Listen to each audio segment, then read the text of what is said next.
আসসালামু আলাইকুম।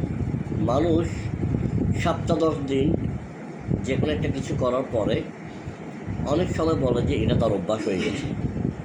1 সপ্তাহ 10 দিন অথবা 15 দিন কোনো একটা কাজ করলে বলে যে এটা তার অভ্যাস হয়ে গেছে, সেই জন্য সে করতেছে।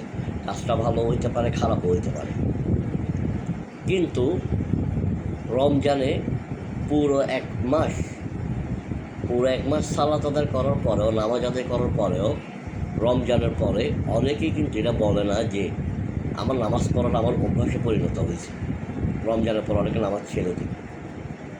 যে মানুষটা 7 দিন 10 দিন 15 দিন কিংবা 1 মাস কোনো একটা কাজ করার পর ওইটা তার অভ্যাস হয়ে যায়, যদিও অনেক বৈজ্ঞানিক ব্যাখ্যা আছে একটা কাজে মানুষ অভ্যস্ত হতে কতদিন সময় লাগে, এটা নিয়ে অনেক বৈজ্ঞানিক ব্যাখ্যা আছে, অনেক ব্যাপার আছে, অনেক মতভেদ আছে।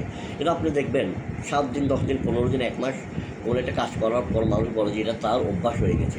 কিন্তু রমজানের 30 দিন নামাজ আদায় করার পরেও এই অভ্যাসটা অনেকের হয় না। রমজানের পর বলে না যে আমার নামাজ পড়াটা আমার অভ্যাস হয়ে গেছে, অথচ নামাজ তার জন্য ফরজ। আসসালামু আলাইকুম।